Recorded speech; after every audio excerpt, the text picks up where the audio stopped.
तुम्ही पाहत आहात MCN न्यूज मराठी। अकोट तालुक्यातील सातपुड्याच्या पायथ्याशी असलेल्या शहापूर रूपागड येथे वन्य प्राण्यांचा मुक्त संचार दिवसेंदिवस वाढत चाललेला असून येथे शेतकरी शेतमजूर यांच्यामध्ये भीतीचे वातावरण पसरले आहे।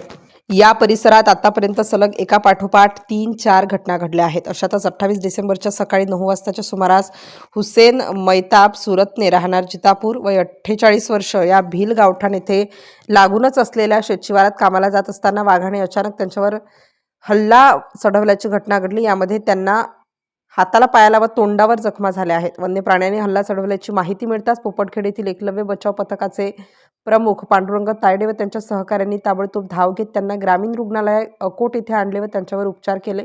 या घटनेची माहिती मिळताच वन विभागाने कर्मचारी अधिकारी यांनी ग्रामीण रुग्णालयात धाव घेतली व घटनास्थळाची पाहणी करून नेमका हल्ला कोणत्या प्राण्याने चढवला याची पाहणी करण्यात येत आहे। या घटनेसंदर्भात वन विभागाने तातडीने दखल घ्यावी व होत असलेल्या या वारंवार हल्ल्यांबाबत वन्य प्राण्यांचा कायमचा बंदोबस्त लावावा अशी जोरदार मागणी नागरिकांकडून केली जात आहे। MCN न्यूज मराठीकरिता देवानंद किरकर, अकोट।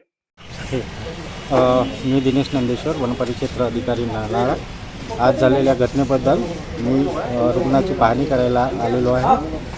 रुग्णाची पाहणी केली असता त्याला वन्य प्राण्यांनी जखमी केल्याचे प्रथमदर्शनी दिसून येत आहे आणि आता मी घटनास्थळावर जाऊन नेमका कोणता वन्य प्राणी आहे याची तपासणी करणार आहे आणि सोबतच गावाच्या सुरक्षेच्या दृष्टीने योग्य उपाययोजना आम्ही आता करणारच आहोत आणि कोणत्याही परिस्थितीत याच्यानंतर जे वन्य प्राणी ही पासून लोकांना त्रास होणार नाही किंवा त्याच्या उपाययोजना आम्ही यापुढे करणार। साहेब, याच्या पहिले काही जनावरांवर हल्ला केला, त्यात आतापर्यंत कुठलीच काही कारवाई केली नाही, म्हणजे त्याची बंदोबस्त केला नाही असं तिच्या पब्लिकचं म्हणणं आहे, लोकांचं म्हणणं आहे आणि आदिवासी भाग आहे तो नाही।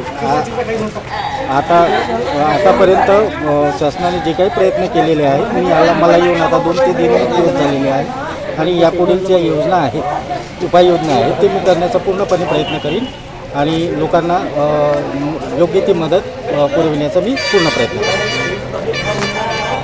सरपंच राम मंगळे बेलुरा आमच्या उमरा सर्कलमधली शहापूर रूपागड या शेतकऱ्यावर आज वाघाने हल्ला केला। त्या शेतकऱ्याचे नाव हुसेन मैताब सुरतने 48 वय यांना आज सकाळी कामावर जात असताना त्याच्यावर 3 जण जात असताना त्या मजुरावर हल्ला केला।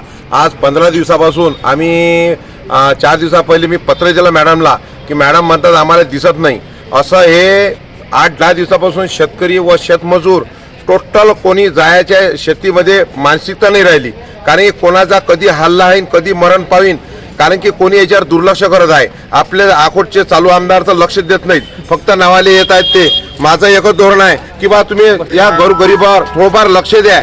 नावाले फक्त 40 वर्ष आले आमदार, यासाठी माझं हे धोरण नाही की काहीतरी कार्य करा, काहीतरी तुम्ही निवेदन द्या कलेक्टर मॅडमला। आम्ही आता थांबणार नाही, आम्ही चूप राहणार नाही। आम्ही आता उद्या कलेक्टर मॅडम कडे जाणार आहोत की तात्काळ तुम्ही त्या वाघाला पकडा, नाही तर अन्यथा कोणता शेतमजूर शेतकरी कोणताही शेतात जायला तयार नाही, कारण की एक तर महिन्याच्या आज गोरगरिबाले मजुरी नाही, कोणती नोकरी नाही, त्यामुळे त्यांना जाण्याची शेतात त्यांना नाईलाज जावं लागते। त्यानुसार माझं असं म्हणणं आहे की बा तुम्ही एक तर महिन्याला आम्हाला गोरगरिबाले तुम्ही महिना चालू करा। तुम्ही कसे 8वें वेतन चालू करता, 7वें वेतन चालू करता, मग या शेतमजुराला का नाही, यासाठी तुम्ही तात्काळ दखल करा। माझं एकच म्हणणं आहे, त्यांना त्या शेतकऱ्यांना न्याय मिळालाच पाहिजे। जर न्याय मिळाला नाही तर मी कलेक्टर ऑफिसवर उपोषण करणार। हे राम मंगळे सरपंच आणि उमरा सर्कलचे सर्व शेतकरी, सर्व गोरगरीब, सर्व मजूर वर्ग हे माझ्या पाठीशी राहतील, एवढं मी बोलून 2 शब्द संपवतो।